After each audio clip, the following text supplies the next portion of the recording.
It's been a short while. Did the new dads give in? Did they buy a new game? Did temptation win? Kids playing with goats. Days Gone has turned tragic, and Jeff learns the price of playing with magic.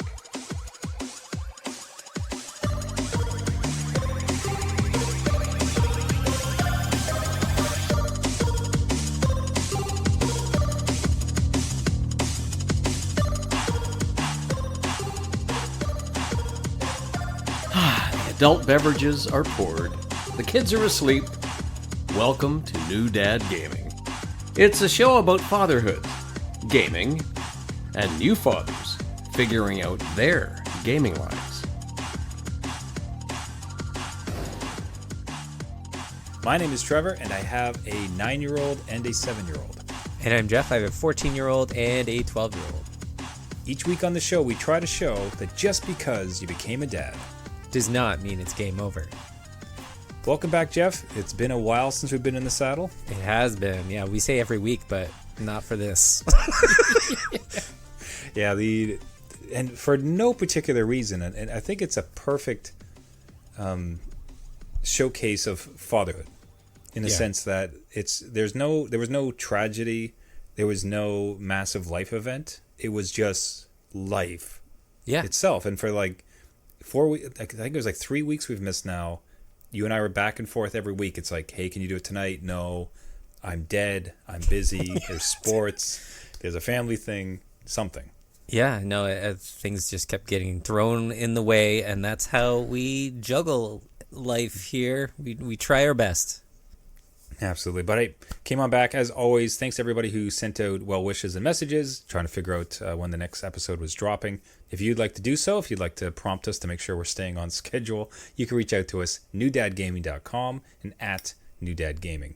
And actually, we hadn't talked about this in the run-up, but there was a really fascinating Reddit thread I came across in fatherhood, or I think it's dadding or fatherhood, whichever one's big on Reddit. And it was a dad who was saying, does this ever get fun? Oh. And he was in the dark throes of having like a 1 or 2 year old where, you know, there's mobile now, so you can't just place them down, but they're not really talking quite yet. And like, they're not sleeping, they're having trouble eating. There's all this transition. Yeah. And I'm sure like you can kind of like cast yourself back to no sleep, all stress, no hope. Like, you remember those days? Oh, yeah. Yeah. It's not difficult to go back into those kind of areas or phases of what was. So I think I'm going to find the post, and I would like to, because what I hate, I don't know that any of the dads pulled this in, is when somebody says it never gets easy. Because it's such a lie. It gets so much easier and so much more fun. Like my kids right now, 7 and 9, like this is an absolute blast. This is such a fun age. Like, I get to sleep in on the weekends because they can wake up, make themselves breakfast. They go and play a game. They chill out. As you'll see in the show, like, I'm coach to my dad, to my kids' baseball team. Like, we go to play sports. We can just walk. We don't have car seats. You're not changed. Like, it's so great. But they still like you. Like, they think you're great. So this is this perfect sweet spot. Like, it gets so much better. And yeah, there's challenges, but nothing like... But there's challenges of which you can apply adult logic to solve the problem, as opposed to just dealing with a baby or a toddler, right? Like, so it gets so much better. yeah, and I would echo that. Like, I know I'm stepping into teenagers where we get some of the sass thrown back at us. Yeah. And we just talked about, you know, being tired and exhausted and life happens, but it's nowhere close to like trying to keep a little baby alive. No. Not having Nothing. the lines of communication, right? And you're just guessing, and sometimes that mental load, like you just don't have the bandwidth to kind of figure things out. So it does absolutely get, you know, better. Like it's just something that you adapt to, even, right? And you know, 1 to 2 years old, you're not there yet. And even the mention of no car seats is like a big win. You get space back. So much. When it went away, there's 3 massive milestones that, as a dad, it meant everything. Number 1, potty training. Yeah, absolutely. 100%. When diapers were gone, I cannot describe to you the joy Yeah. of not changing diapers again. it's just like chef kiss. It's the greatest day. Yeah. And then the not taking a bag of stuff when you go out, the baby bag, getting rid of the baby bag. That's such a huge load, which is pretty close to the diapers, because the diaper is one of the biggest problems, right? And then now car seat gone. That is like stunning, man. Like just to have all that room in your car once again. Like you pull it up, you have Cheerios that have a little moldy civilization on it because you haven't been able to get it out for like 2 years. It's glorious. Like, and you just get all these parts. Like it's absolutely phenomenal. I'll add just a quick fourth one. When naps go away, like yes, naps are good for like, you get a break. But when you can just go out, right? And go to the zoo, stop by a home, grab a bite to eat, whatever. Like again, I don't need a plan for a nap necessarily. Is such a freedom milestone. So yeah, hey, gaming dads out there, do you have your own special milestones or want to offer encouragement that we can read on air to other gaming dads going through it? Reach out to us at New Dad Gaming, newdadgaming.com. So a bit of a almost like dad sim game, I might call it. Right. It would be Days Gone. And we mentioned it here on the show. It's a perfect game that I can't touch because we're doing our backlog challenge and I've never touched it previously. So and we'll talk about, tell you what, actually, I'll reverse that one. Before we get into this one, it'll be a quick check-in. Yep. To the Gaming Dad Challenge. For new listeners, Jeff and I for 2025 undertook the challenge, thanks to listener Tori suggesting it, that no new games purchased.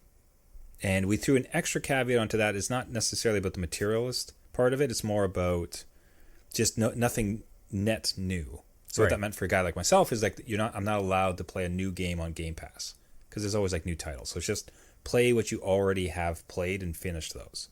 Yeah. So as of this recording, about halfway through the year almost, which is crazy to say, I've remained strong. No new titles on my end. Jeff, How are you doing? I have been fine. Like, I'm surprised actually how long we've gone without breaking it. It's not really taken much effort. I think it's more just it has allowed me to remain focused on the backlog, right? Whereas before I would be like, oh yeah, I'll just pick up that new game, and if I don't like it, then I'll go back to other things. But no, I have remained strong. So there you go. Well, proud of you, buddy. We got this. Yeah. We're halfway through. Oblivion was a real test. That was the test. That I think was the gray area. Like it was, is it? But that for me, looking at it, because I enjoyed. I think Skyrim to this date is what I've played the most. Have the most hours ever in a game. So to have something of that caliber, if I'm like the old one, and some people actually prefer Oblivion to Skyrim. Right. Like, so you're looking at it from afar, and like, everyone looks like they're having the time of their lives. So I'm like scouring all of my game logs. I'm like, have I ever played this game just so I could have like a moral, like back door into playing this? But no, that's gotta wait. That's a 2026er for me. Oof. Oh well, it'll take up your entire 2026. So there we go. Now much to that. So another one that bothered me was Days Gone, because this looks like my jam. I started, I started riding a motorcycle 2 years ago. So seeing Jeff rip around on his motorcycle in this zombie world had great adoration for Fallout 4. Looked like my jam. Wasn't able to touch it, but you, Jeff, have, and seems like you're having a good time. You got back into it. Yeah, this is what I initially bounced off of. In like 2020, I think it came along with some PS Plus library thing where you bought a PS5, you got access to a bunch of these games. This one I tried out and I'm like, it's just not for me right now. And again, maybe the pandemic was happening and it was just like a little too much going on with infections and zombies and everything. So I did think of you when I got back into this game because I'm like, oh yeah, the motorcycle. It's so much fun. Look what I can do. I can go up jumps and get some nitrous in there. This is great. But it just hit me one day where I actually watched The Last of Us on HBO with my kid and just following that along. And I wanted to get back into like a zombie game, but I didn't want to play The Last of Us again because it's story driven. It's a lot. I just want to go around and like just have a fun sandbox. Days Gone kind of popped up in my library where I went back, downloaded it, and I have been spending so much time in this. I'm like, why did I bounce off? It's a beautiful, well thought out game. Story's a little light at moments, but like the play of it, the handling of it, everything is like just well done, well fleshed out. The hordes in this game are insane. Like they've had 300-400 things on screen at one time that climb over each other and try to get to you. So I've been having a great time. I've been logging in dozens of hours on this one, and would totally recommend if you like just like a zombie shooter sandbox, and if you ride motorcycles, that's just a bonus. I think so. Do you find it? What's the difficulty like? Are you finding it punishing? Is it fairly, I'll call it like basic in the sense that you're going to have some harrowing moments, but generally it's a pretty straightforward adventure? Like, how do you feel with it? It's pretty straightforward. Like in the beginning, you're like given less tools, right? So you do scavenge a lot, and you're like, why am I low on everything? Because you have to craft things, right? But as you get going, it is fair. I would treat everything as like, the hordes in the game that kind of like you need a lot of planning. It's more of a puzzle. So I like the puzzle aspect. It doesn't try to just overwhelm you at times. It's a puzzle, so you have to figure out where to go and plan your route and stuff. And it does have difficulty options, and it just like ups the stuff that you can find, right? So I don't think it increases hit points or the AI of things anymore. It just really gives you more to play with. So absolutely lower the difficulty too, but it's pretty straightforward so far. Perfect. Yeah. Does it go like as low as like beginner? Like, can you get it like way down where it's kind of just a walk in a fine Sunday ride? Yeah, I'm pretty sure. I forget what they call it. It might be story mode or something. I'm on just like the normal setting, and it's been fine. I've only died a few times, but totally my fault where there's a cliff and I go for it. And it warns you like halfway through your jump. They're like, if you break your bike, you have to pay for it, and then I land and die. So my fault, but yeah, totally doable, and it's not difficult at all. Like, as far as I know, I'm maybe halfway through. So if there's a spike, I'll let you know. And all the way down to story mode we go. Yeah, exactly. Easily done. No problem. Yeah. So this is definitely on my radar for 2026 because, sprawling open world, zombie type stuff, which is always a blast, and the motorcycle, that just gets to me. So yeah. I'll have to see where we ride. Now, your kids, on the other hand, also an open world, however, much less serious of a play, because seems like they've discovered Goat Simulator 3. Yeah, so this came about like my 12-year-old ran downstairs and wanted to buy Goat Simulator 3. And I know you've sung high praises of this one where your kids just laugh, have a blast, right? So thanks to you, I didn't really have to do any research into it. I'm like, oh yeah, cool. Trevor approved. That's my fault, clearly. Yeah, so I gave the green light to it, but with a caveat of like, hey, it's full price right now. So I taught my kids some deal hunting. And if you go to isthereanydeal.com, you can kind of see when is it going to go on sale, what's the history of it, and it includes Steam and Fanatical and all those other third-party like legit sites. So they did set an alert for that, and when it went on sale, that was when they came down and be like, hey, I basically need your credit card to buy this. It's on sale. Give me your money now. Yeah, which Steam sale. Yeah, I was totally happy with like they, did their little due diligence and they listened. So yeah, okay. We'll buy it, and they have been laughing like crazy on this thing. So we'll absolutely echo what you said. If you have friends that play it, the co-op in it, it's just all I hear is laughter from up there. And it's just nonsense. Yeah, and they'll even come to me and be like, "Hey, what's that game, Dad, that you play but you never beat, and you wake up and you're in prison and stuff?" I'm like, do you mean the opening of Skyrim where you're like, hey, and apparently that's in here? Like they poke fun at parodies and like of other games and stuff. So even them sharing that stuff and trying to apply it to like what I game with, so fun. So it's such a fleshed out world. Like anybody as a dad, like the first one was weird. Well, I think you could probably remember the moment it came out too. Yeah.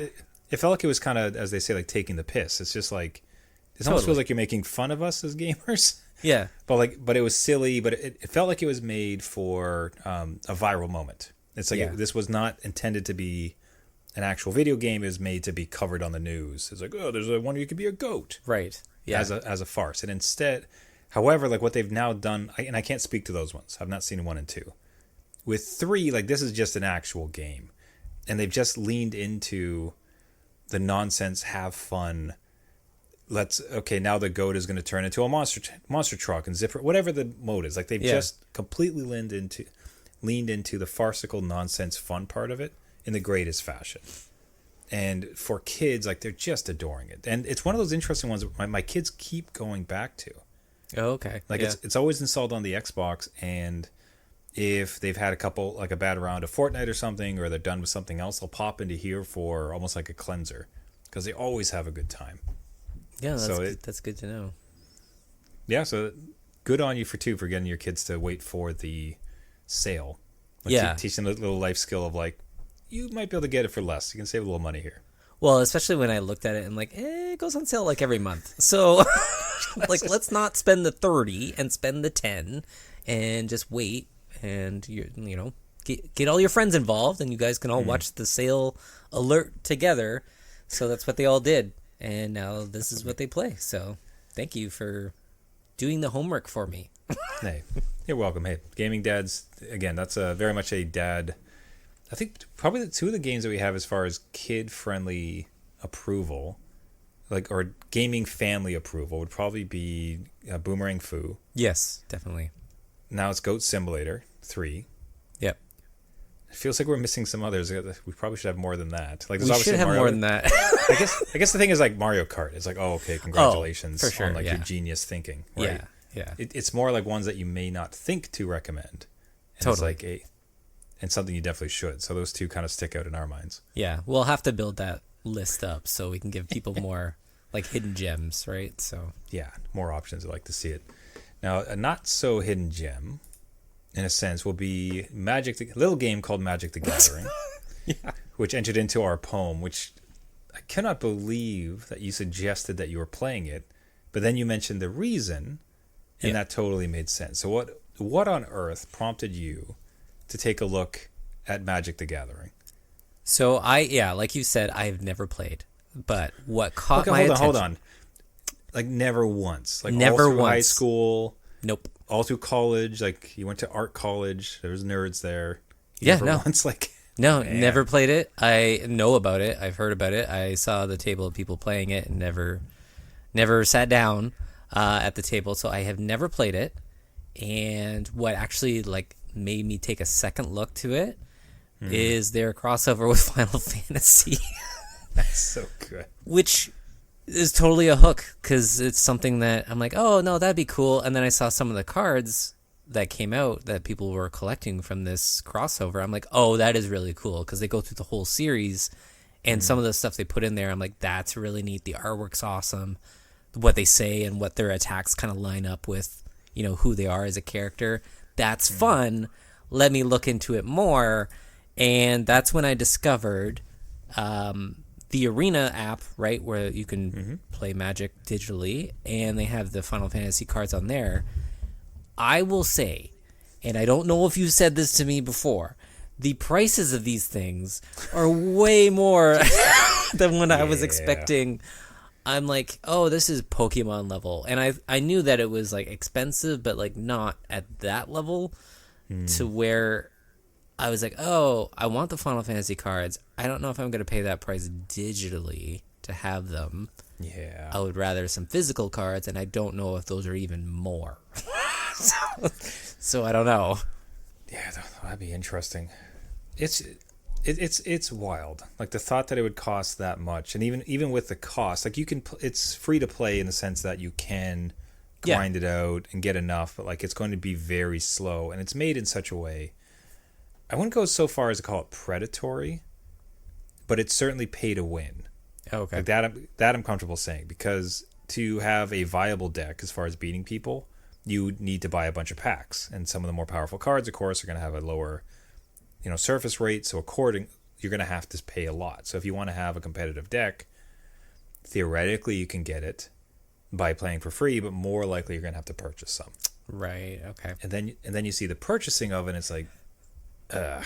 it becomes like painful. So, geez, one of the classic things they said with Magic is like if you want to keep your kids away from drugs, get them addicted to Magic because they'll never have money anyways.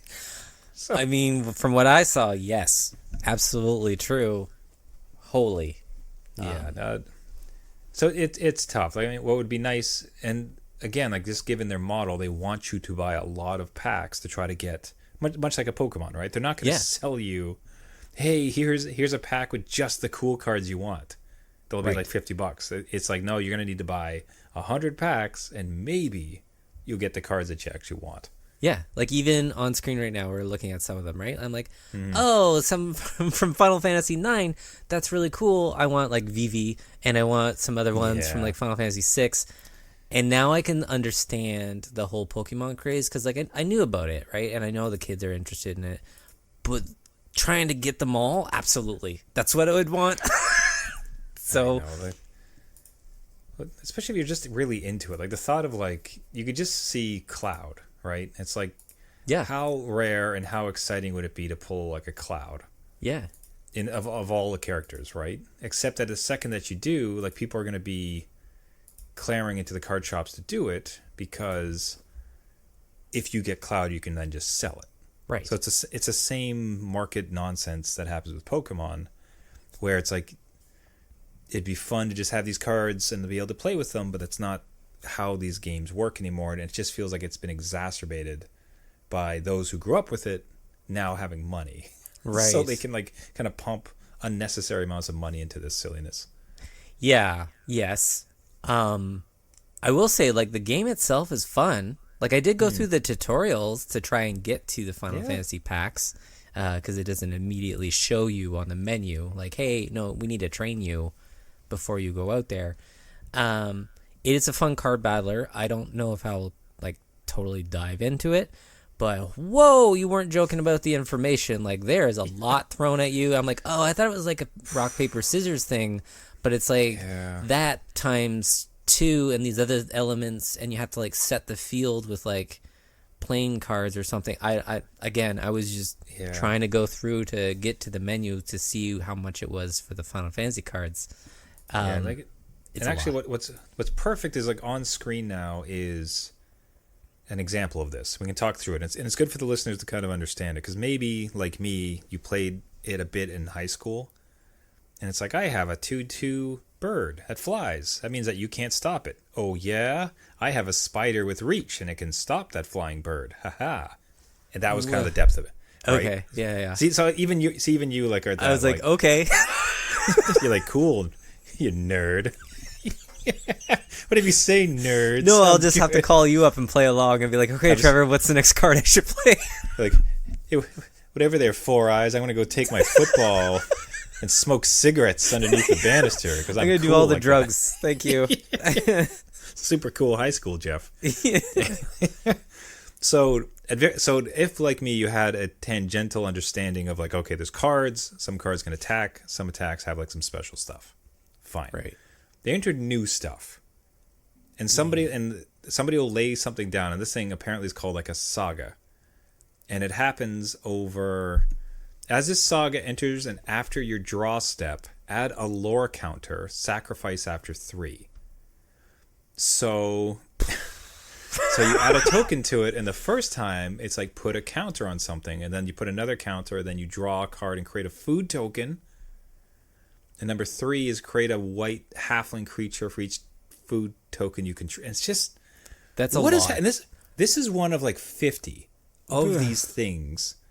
And at any time you'll be playing somebody, especially on the app, and they'll lay that down, and it's like, I need everything to stop because I have to read this book to understand what the heck is going on. And then even you read it, you're like, I that's English, but I don't understand it. Like, how does it apply to my specific situation? So I suspect it's, again, much like other like MMORPGs, which kind of flew over my head. I suspect it's a me problem. I don't want to like put it onto that community because I think they probably get it. They love the complexity and it's fun. Yeah. But there's I really wish there was like a casual mode where it's like I'm going to play, but it's only going to be creatures. Yeah. It's only gonna be some spells, and we're gonna keep it real basic, Yeah. But however, it's like I said, and that's for me what Marvel Snap was, because there was a decent number of things going on, but I got a handle on it, so I was on top of it.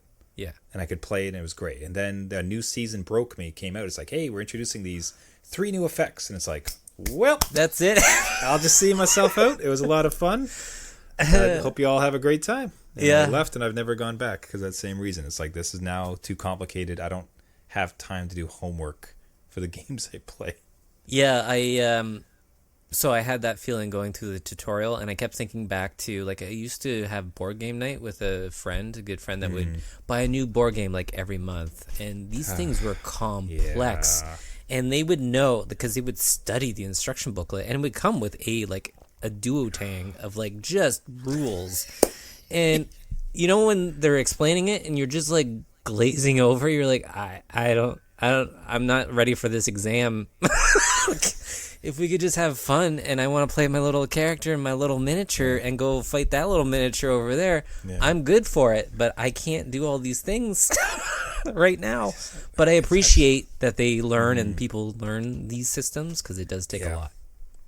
Yeah, the board game space, it's equally, there's that weird dichotomy around this is, if you get into it, it's crazy complicated and it's amazing, and there's so many variability of how you can play it, and that's super cool. Yeah. But it's like, I don't have time to go to school to learn the nuances in history so that I could actually become a player. Right. So you got to find that balance of like, okay, there's enough mechanics, so we're not just doing go fish. Yeah. But there's not too many, so that it's, I might as well have a PhD. Right, yeah, just like a slow, like getting in, like easing into the bathtub, right? Like you just like, let me get in, get a little like warm, and then introduce everything else. Little taste. Yeah.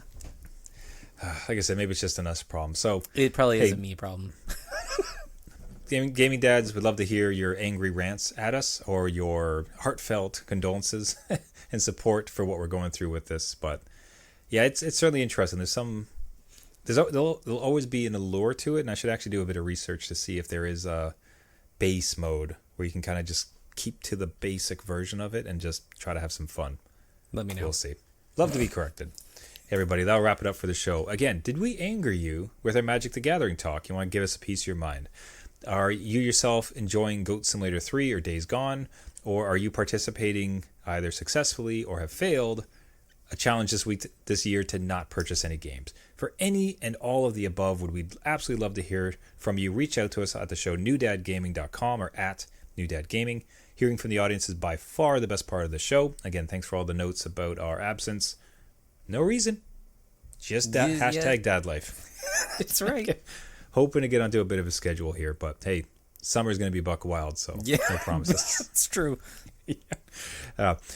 So as I said, if you like the show, you can find us on all the major podcasting networks, Google, iTunes, Spotify, any Caster, anywhere where you get your podcasts. Just search for New Dad Gaming. If you do that, 2 things that really help the show: as a subscription or subscribing to that podcast, and more to the point, leaving a rating or review really helps boost us the signal, gets us as many Magic the Gathering playing dads that we can anger all at once. Exactly. Everybody, thank you so much for listening. This has been New Dad Gaming. And until next week, my name is Trevor, and I have a 9-year-old and a 7-year-old. And I'm Jeff. I have a 14-year-old, a 12-year-old, and no Final Fantasy Magic cards. Well, my 6/6 spider has a 7/4 enchantment. You let me know. You just tell me. I shouldn't do that voice because I played this game. I love this game. I have the magic self-deprecating cards in my it's so house. good. No, it's great. That's right. I can do it because it's self-deprecating. Yep. That's me. That's not you. It's right. me. Remember, everybody, just because you became a dad does not mean it's game over.